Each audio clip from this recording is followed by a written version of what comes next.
Yeah. Okay, yeah. We have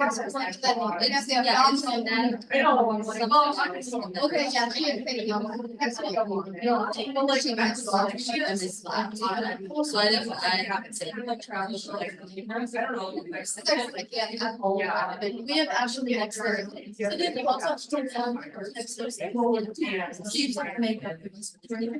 All right, welcome back, everybody.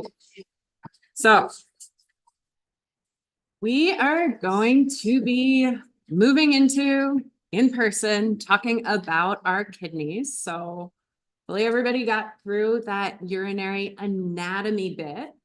But since it's been a week of hopefully relaxation anyway, I want us to warm up by just drawing a nephron. So the physical structure that we're going to be walking through as we go through our renal unit. So I want to make sure that we just have down the basic terms for these places in the kidney before we start talking about like specialized processes in each of these locations. So go ahead and do yourselves a little doodle, and then I'll do one too.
I'm going to go ahead and start drawing along with you.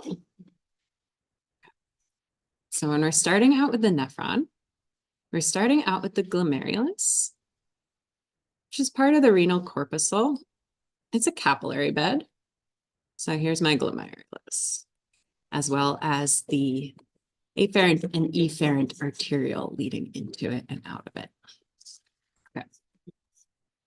So what we would have next, we got like a little kind of Pac-Man around our glomerulus. So didn't put it on the list to label, but this is Bowman's capsule. Okay. So this is surrounding the glomerulus. And we're going to be thinking a lot about this structure today as we see filtration happening. We have fluid and other things coming out of the blood, out of this capillary bed, and moving into the nephron, into Bowman's space, Bowman's capsule at the beginning of our nephron. So for the rest of it, we can draw our nephron more or less accurately anatomically. I don't know if it's showing up. Let me pick a darker color. Okay, so I'm going to draw it two ways. First, I'm going to draw them just kind of in order so that we can see the parts. Okay, so our next piece is the proximal tubule, or the proximal convoluted tubule, if we're specifying that's got this kind of curvy structure to it. Okay, so we're going to see a lot of reabsorption happening in this region. Then we dive down deeper into the kidney, into the medulla. And this is our loop of Henle. So it looks just kind of like a hairpin. Okay. We'll have different parts, different functions to it. We'll get to later. Then I'm going to move into a distal tubule. So just like in lab, proximal, meaning nearer to, proximal tubule, distal tubule. So afterwards, so farther along. It's also often kind of curly. And then multiple nephrons will go into a collecting duct, which is where we have our urine flowing ultimately out of the kidney as it goes through a number of different regions. So if I were to number this in the order that I gave you here, we just got 1, 2, 3, 4, and then 5. We're thinking about a more accurate situation potentially for how these are physically oriented in the kidney, just so you know, because when we think about regulation of rates, this is going to matter. They actually twist upon themselves a little more. So you'd have something more like our Bowman's capsule up here, proximal tubule, and then the loop kind of going backwards so that the distal tubule kind of comes back up past the glomerulus before going into the collecting duct. Okay, so that's how they're oriented a bit more in 3D space. But if we're going through step by step, which we are, you can draw them out kind of like this, just for clarity for yourselves. Okay. All right. So we're going to start at the beginning. So we're going to be thinking about the processes of filtration, secretion, reabsorption, and excretion overall in this unit. Really what we're trying to think about is how the kidneys are filtering blood and maintaining homeostasis by keeping a number of different things kind of constant in our blood. Okay. So overall, when we're thinking about the urinary system, which is basically our kidneys and our bladder, we're thinking about regulation of ions. So we're going to be talking about salt, especially as we get towards the end of the unit. So we'll be thinking about, no surprise, things like sodium, a little bit of potassium. Our kidneys are also able to regulate plasma volume, which means they're also really regulating blood pressure in the long term. So they're going to be regulating how much fluid stays in your blood, right? That's what we mean by plasma volume. So based on how much you pee, that controls how much water is left in your blood, which is what creates the total plasma volume in your body. If you have less volume, you'd also have less pressure. So you'll have pressure differences, really relying on appropriate kidney function. They also regulate plasma osmolarity. So when we think about osmosis, it's the movement of water based on concentrations of impermeable solutes. your kidneys are helping you with that. We're going to talk about how they help regulate pH of the blood. So that's going to be a combination of what your kidneys are doing, your renal system, and what your lungs are doing, especially related to carbon dioxide. But the kidneys are a really key component to keeping your blood where it should be in terms of its pH range. In general, they're also going to be removing waste products. So anything that you don't need in your bloodstream, in your plasma, kidney is a great place for us to filter them out, have you urinate them out. So they're important for that process as well. We've also seen them mentioned in a couple of other units, our kidneys. So one place we talked about the kidneys before was when we were talking about production of red blood cells, our erythrocytes. So the kidneys are where we get that signal from to make more red blood cells. So they're secreting our hormone erythropoietin, telling the bone marrow in your bones, make more red blood cells. We'll see that they're also responsible for something called renin, and we'll talk about the function of that pathway as well. They also help you activate vitamins. So they activate vitamin D3 to calcitrol. So they're doing some stuff there. We haven't really talked about that, and we won't, but they have important functions in terms of thinking about those processes that affect metabolism and stuff. They also do gluconeogenesis. So when we talked about the fact that your body can make new glucose when you don't have a lot of glucose in your blood, right? Like in the post-absorptive state, right? That gluconeogenesis, kidneys is one of the places it can. But we are going to be thinking primarily, although not exclusively, about what's going on with water balance. We're going to be thinking a lot about, okay, how are we regulating specifically blood volume or blood pressure? All of that has to do with water and fluids. So we're going to mostly be focusing on that first, and then we'll come back and think a bit about our electrolytes, so our salts, as well as our acid-base balance, so our pH stuff. Okay. So the first thing that's happening as we are regulating our plasma volume is that we're going to have the movement of everything in the plasma except for the proteins from that glomerulus into Bowman's capsule, so into that little Pac-Man structure. Okay, so what we're thinking about here, right, is we have our glomerulus is really just a capillary bed. So here we see that glomerulus, right? You see these structures, okay? What's happening is we've got all sorts of fluids and things dissolved in the fluids moving into the nephron, into the space. Proteins get stuck, still just staying in the bloodstream. So do actual cells, right? Like your red blood cells shouldn't be ending up going through your nephron, but things like salts, other ions, fluid, medications potentially, fair game to go filter out of the glomerulus and into the nephron. Okay.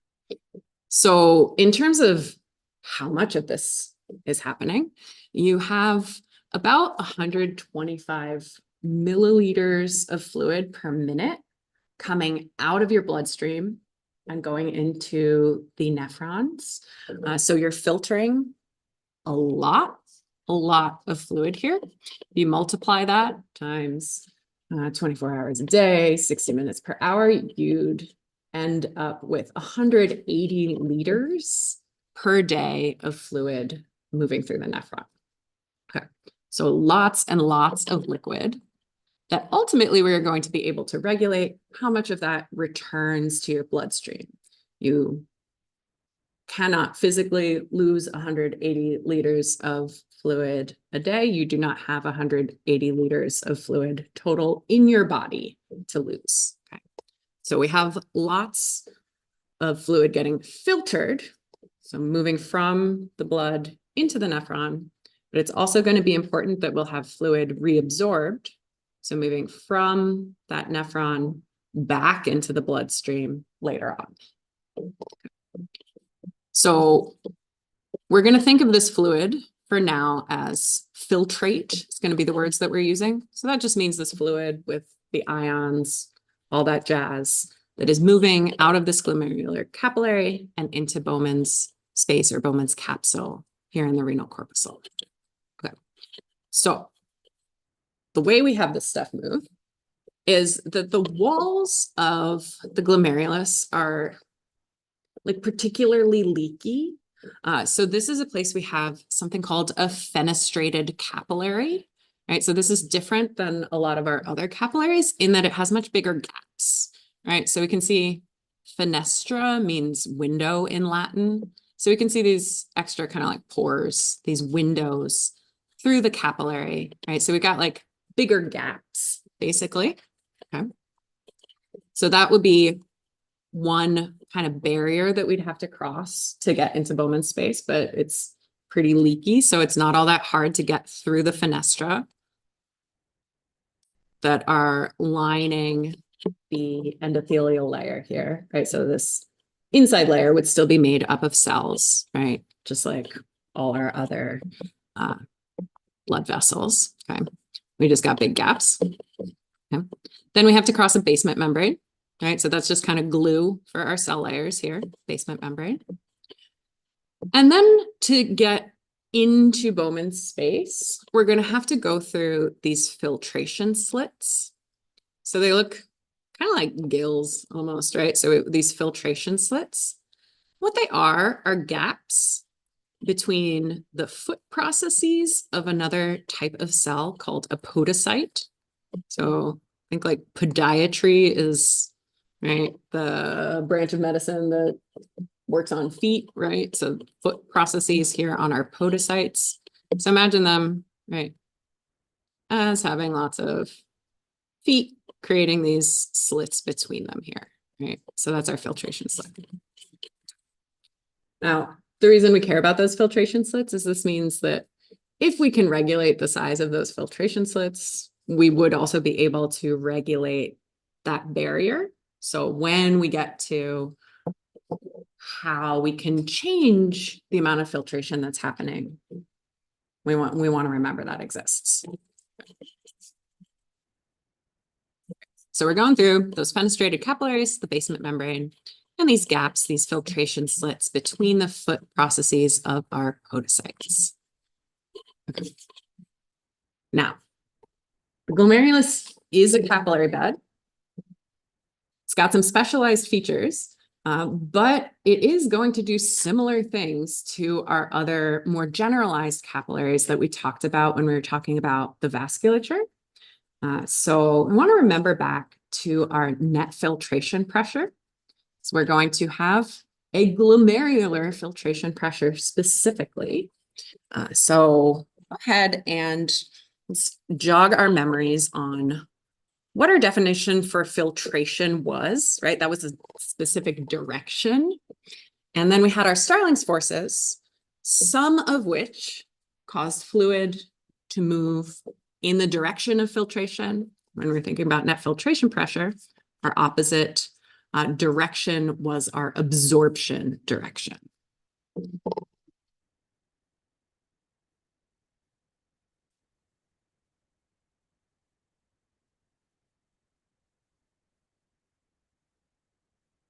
Oops. Yeah, oh no, that's fine.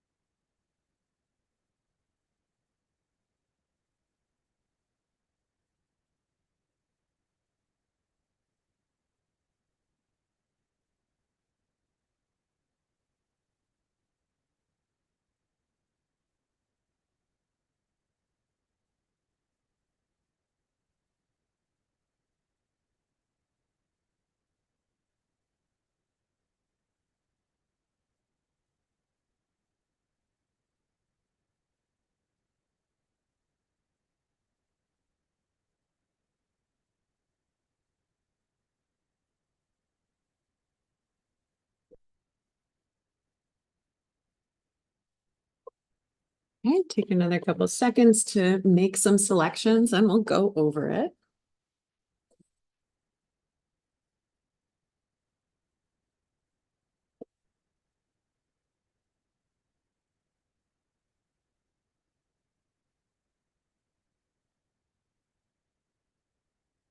All right, let's take a look. Okay, cool.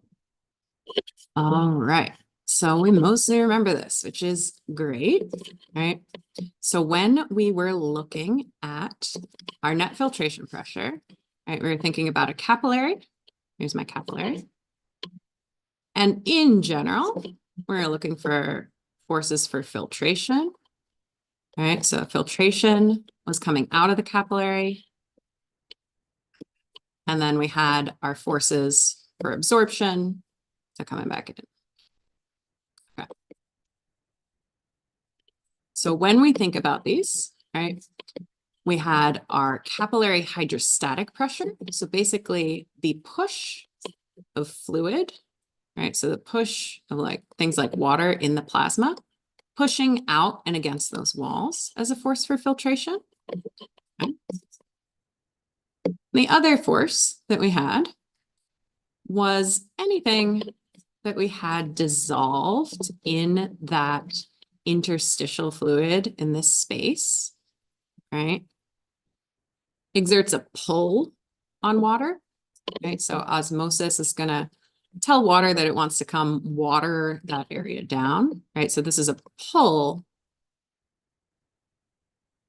in that same direction, that interstitial fluid oncotic or osmotic pressure.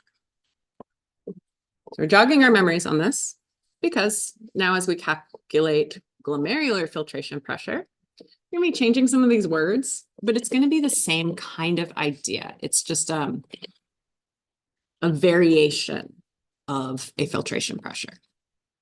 Okay. So here are forces for glomerular filtration pressures. Okay. So our glomerulus is a capillary, right? So it, like everything else, has a hydrostatic pressure. So the force of the fluid inside that capillary pushes against the walls of the capillary. Okay, so whenever we have our hydrostatic pressures, like before, we've got a big capital P.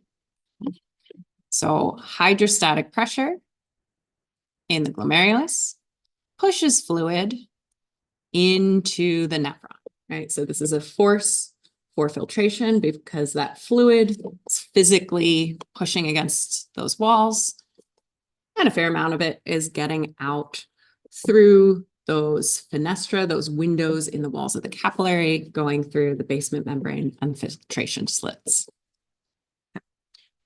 Our next force is going to be the oncotic pressure of Bowman's capsule. Okay, so for Bowman's capsule, that's this space here. And just like before, when we're thinking about these oncotic osmotic pressures, we've got pi as our symbol. Okay. Our little subscripts are just going to be referring to the location. So before from the glomerular capillary, now from Bowman's capsule. Okay. So this Bowman's capsule oncotic pressure is going to be coming from anything that we've got here in Bowman's capsule. So solutes here are exerting a pull towards those solutes, pulling on that fluid. Okay, so those are our two forces for filtration. So the two forces that would cause fluid to move out of the glomerulus and into the nephron, creating this filtrate that will ultimately become urine. And our forces opposing that, we're again going to have an oncotic or osmotic pressure and a hydrostatic pressure is coming from the opposite place, right? So if we have fluid in Bowman's capsule, right? So fluid hanging out here. If we had a ton of it, right? It's pushing against the walls of that space too, right? So this is a force opposing filtration, right? So it would be slowing down filtration if we had basically like swelling in here, increases in pressure. So that's our hydrostatic pressure of Bowman's capsule hydrostatic pressure at PBC. Our other force that's going to oppose filtration, okay, is going to be our glomerular capillary oncotic pressure, right? So what this is, right, we said we're filtering protein-free plasma. So this is basically, again, going to be proteins. So any impermeable solutes here, right, are going to pull fluid towards themselves. Right? So this would also oppose filtration. So as we calculate our glomerular filtration pressure, just like with our net filtration pressure, we're going to be picking up our forces for filtration. Right? So we have our forces for filtration telling us, yes, filter more blood, filtration. We're going to subtract away those forces that oppose filtration, which before we had as forces for absorption. But for some reasons that we get into, as we'll talk about the proximal tubule, we're changing the terminology a bit, right? So we're just going to say oppose filtration for now. Right. To get our total glomerular filtration pressure. Our glomerular filtration pressure is going to be higher than our net filtration pressure was in just a typical capillary. So we're going to see that we have pretty high hydrostatic pressure coming in. Usually Bowman's capsule doesn't really have much or any oncotic pressure. Has a little bit of a hydrostatic pressure though. And that glomerular capillary does have a fair amount of protein left in it. So it does have a significant glomerular capillary oncotic pressure in opposition. Okay. So this is how we get our overall filtration pressure. And if you have a greater filtration pressure, you're going to have more actual filtration, like more liters of plasma moving into the nephron. If we were to drop that filtration pressure down, we'd have less fluid move into the nephron, less filtrate, because there's less of a force for it. Questions about this overview before we move on?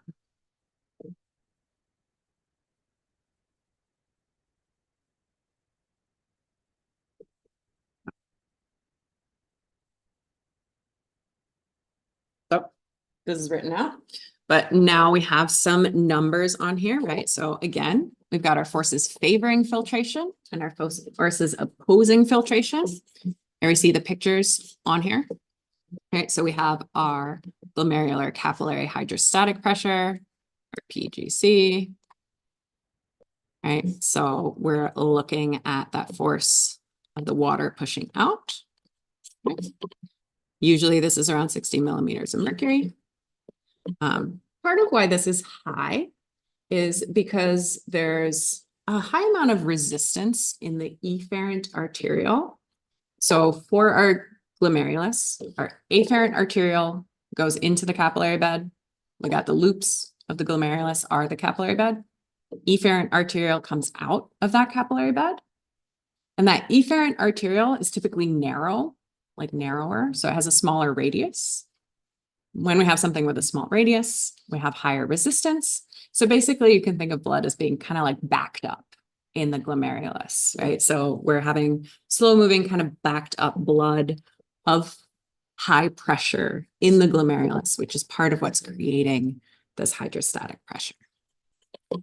For the Bowman's capsule oncotic pressure, we shouldn't have proteins in Bowman's capsule unless something's kind of wrong with your kidney, basically.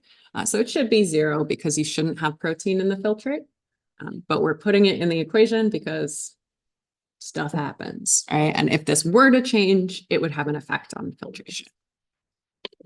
Opposing filtration, we have 15 millimeters of mercury as our pressure for that force of the water potentially pushing back in towards the glomerulus. If you have lots and lots of filtrate in this space, if it's not moving into the nephron super quickly, right, then that pressure builds. And we do have lots of proteins still stuck in our glomerulus. So they pull water back towards themselves because they can't get through those fenestra in the endothelial cell layer, through those filtration slits. So they're stuck there. So they pull water back towards them. And this is higher than in the systemic capillaries as well. So the reason we're saying opposing filtration versus favoring filtration is hinted at here. So filtration is happening in the glomerulus, but when we think about the kidneys, instead of thinking about absorption, we're going to be talking about reabsorption particularly. And we're going to be thinking about that as happening in different locations in the nephron. So we're going to think about reabsorption, for example, especially happening in the proximal tubule, which comes next. So we don't want to confuse ourselves by using a similar word in the glomerulus. So that's why the change in terminology versus our net filtration pressure stuff. Okay, cool. All right. So just a reminder. So when we use the words afferent and efferent, what were we saying again? We've used these words in a couple different places. So we're using them here when we're talking about the glomerulus, but we also use them when we're talking about our nervous system. So they're worth remembering generally what they mean.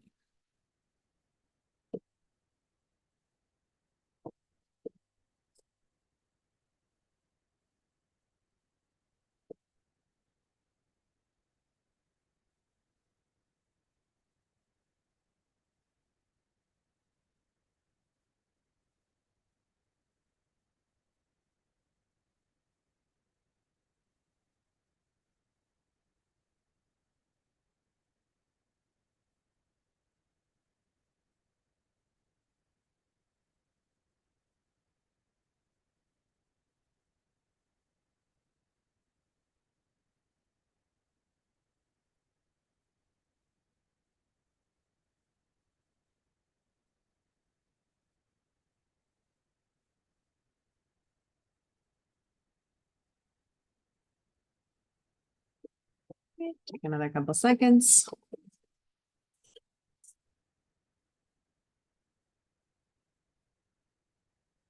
And we'll take a look.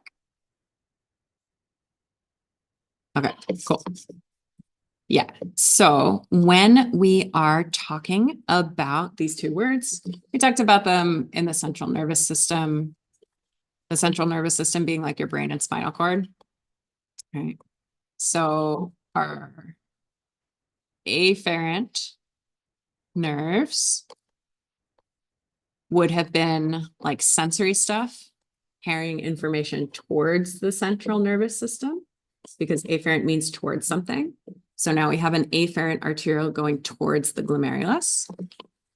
And when we're talking about all the divisions in our peripheral nervous system, right? So somatic, autonomic, sympathetic, parasympathetic, all of these were divisions in our motor nerves, which are also efferent nerves. So think like effect, right? Going towards the effect, or going away from the central nervous system and producing an effect, right? Efferent means away. So now we have an efferent arteriole going away from the glomerulus. And these are just general direction words rather than necessarily something specific. So here we can see on our figure here, right, our afferent arteriole would be bringing fluid to the glomerulus. Efferent arteriole is taking our fluid away from the glomerulus. And we can see that narrowing in the efferent arteriole, causing building pressure in the glomerular capillary here in the image as well. So if you look, it's subtly a little bit narrower here than our big wide fat afferent arteriole going in.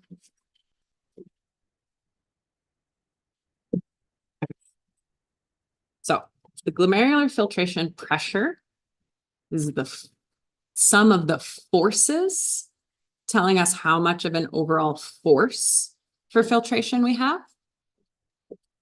We do also want to know about the rate of filtration. So in terms of like how many milliliters per minute. So greater filtration pressure would create a greater filtration rate, but you'd expect different numbers. Okay, so coming to the glomerulus. Overall, we have 625 milliliters per minute passing through our glomerulus, right? So 625 milliliters of plasma are coming into our glomerulus. But if you look at the plasma coming out of the glomerulus, you only have 500 milliliters per minute coming out, right? So that loss, right, that difference, that 125 milliliter per minute difference is our filtrate, right? So that is all the fluid that due to that glomerular filtration pressure got pushed and pulled into the nephron. So that comes up to the 180 liters per day that we mentioned earlier, right? So we got a high pressure, high glomerular filtration pressure, resulting in a pretty high filtration rate as well. So compared to our systemic capillaries, which only had a net filtration pressure on average of about 2 millimeters of mercury, right? 2 much lower than the 16 that we have for our glomerular filtration pressure. So our filtration rate there in the rest of the capillaries out in the rest of your body was only 3 liters per day. But because we have a much higher filtration pressure in the kidney, we now also have a much higher filtration rate. So we can do calculations related to this. So we're going to talk about something called your filtration fraction, but all that's going to be is like what percent of the plasma is going into the nephron.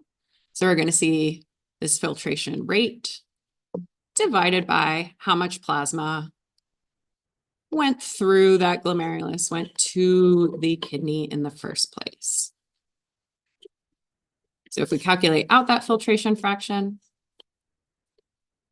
we're going to take that 625 milliliters of plasma that entered the kidney. So that comes in through that afferent arteriole, goes towards the nephron, towards the glomerulus.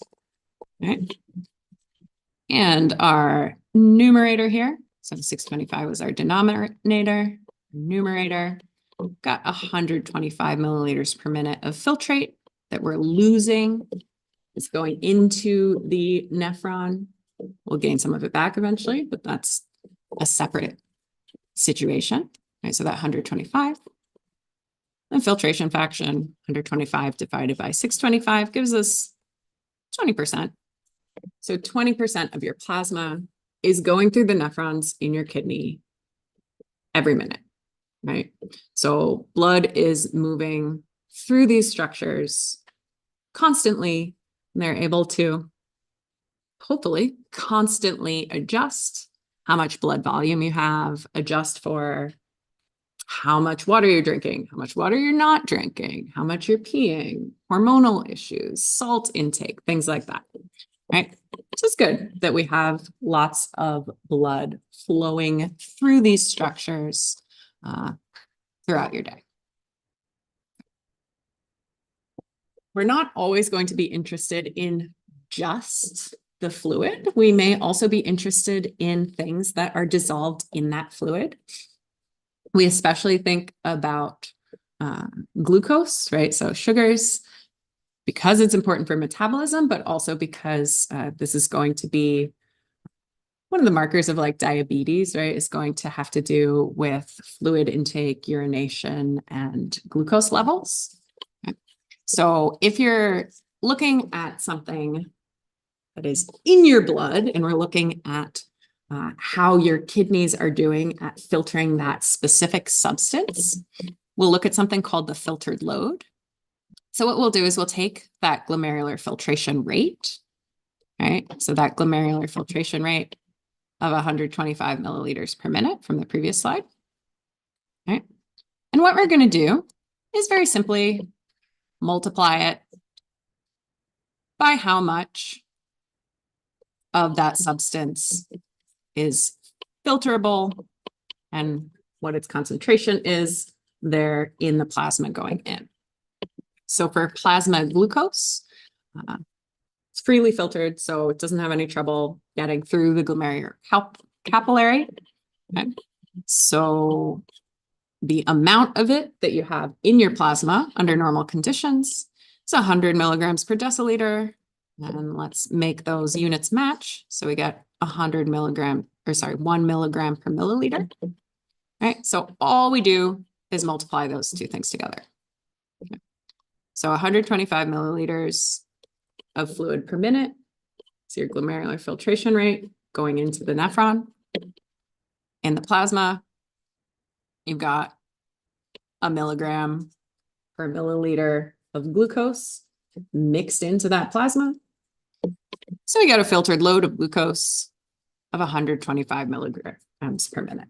So that's how much glucose you end up with in that filtrate going through the nephron, which under normal conditions, we will want to reabsorb into the body so we can use it. But under pathological conditions, we may see spilling over into the urine. Okay. So when we say that the filtered load is the quantity filtered, what we're saying is it's the amount of that substance, whatever it is, that gets into the nephron in the first place. Right. So we can regulate our glomerular filtration rate. And this is important because that glomerular filtration pressure can vary a fair bit depending on things like blood pressure. But if you change that glomerular filtration pressure even by a little bit, because we have so much blood passing through the kidneys all the time, you'd end up with a really dramatic increase in how much filtrate is being produced, how much fluid is getting filtered into the kidneys. So we want to keep the glomerular filtration rate kind of steady. So we have these regulatory procedures. Okay. So what happens here? What we're looking at is mean arterial pressure. So like weighted average blood pressure versus our glomerular filtration rate here. Okay. So the main reason that we have an association here, right, is that blood pressure, that mean arterial pressure is really what's driving our capillary, our glomerular capillary, in this case, hydrostatic pressure, right? Because it's like how much pressure is in the blood pushing out of that capillary. So if you have super low blood pressure, you would have a super low glomerular filtration rate. But we have a wide range of pressures in the middle here, wide range of mean arterial pressures, where we keep our glomerular filtration rate steady, even though we'd see changes in that glomerular capillary hydrostatic pressure if we didn't change anything about how the nephron is structured. Okay. So the regulation piece here is going to create changes that change those different forces that create our glomerular filtration pressure as well. Once your blood pressure gets high enough, though, you can overshoot all of these regulation mechanisms. So we do have this plateau in the center in a relatively wide range, but if you have really, really crazy high mean arterial pressure, things go off the rails and we see this sharp increase, right? And you can almost just think of like a straight line, right? You go back to what it would look like under this straight line with rising blood pressure. So we're going to think about these regulatory mechanisms in a second. But we have spoken a little bit before about regulation of blood flow. And in specific, we talked about one of the things that arterioles do if there's more blood flow going through an arteriole, right? So we have smooth muscle in the walls of our arterioles, just generally. And they do something quite naturally in response if you suddenly have a ton of blood going into an arteriole. Let's remember what that was.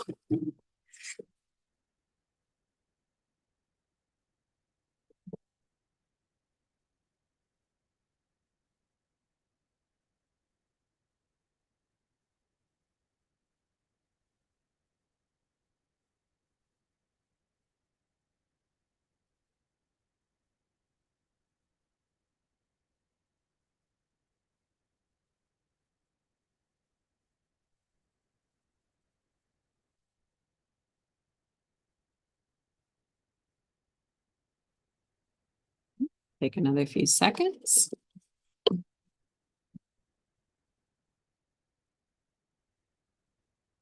Okay. So what happens when we have smooth muscle get stretched is basically just that it bounces back, right? So you can even think it's not smooth muscle, right? But when you have your reflex tested, right, with a little hammer on your knee and you kick out, right? What's happened is you've stretched out a tendon. Your tendon hates being stretched out, so that muscle clamps down, contracts, and you kick out. Same thing's happening with the smooth muscle in the walls of blood vessels. So we have 3 intrinsic ways that glomerular filtration rate is regulated. So this first one is just that, basically. So myogenic regulation, myogenic meaning generated by the muscle, that's the myo piece, is just that when that smooth muscle in the afferent arteriole, so the one going into the nephron, gets stretched. So if you had high blood pressure, you'd have high blood flow, right? So you'd end up with a dilation, a really wide afferent arteriole as you have this fire hose coming in. Smooth muscle hates that, so it bounces back, constricts back down. So that is one way that we drop that glomerular filtration rate back down, is just that bouncing back action is going to bring the pressure and the flow to the glomerulus back into a better normal range. Now, another thing that we have happen, still an intrinsic way of regulating this, is that we have these structures called macula densa cells right here. And what we're looking at is the reason that I was mentioning that the anatomical position of that nephron is a little different, right? So we see how the nephron loops back, right? So what we have happening here is that those later parts of the nephron are kind of touching the cells, or at least coming near to those cells lining the arterioles that are going into the nephron. So if you have lots and lots of fluid indicating a high glomerular filtration rate pouring out of the nephron, right? These macula densa cells react in such a way that tells these arterioles here to clamp down and stop so much fluid flowing into the glomerulus. Finally, we have additional cells surrounding these blood vessels, right? So here we have granular cells. We've also got mesangial cells like between the capillaries here, right? So we can change the filtration barrier basically of the glomerulus by contracting these mesangial cells. So essentially they kind of like decrease the surface area for fluid to move out of the glomerulus and into the nephron when they contract. You can even kind of think of them as like little sphincters or something, right? So this is another way that we could drop the glomerular filtration rate down. So all of these would lower glomerular filtration rate. All right, so I'll pick up here next time. We got some maps. Yeah.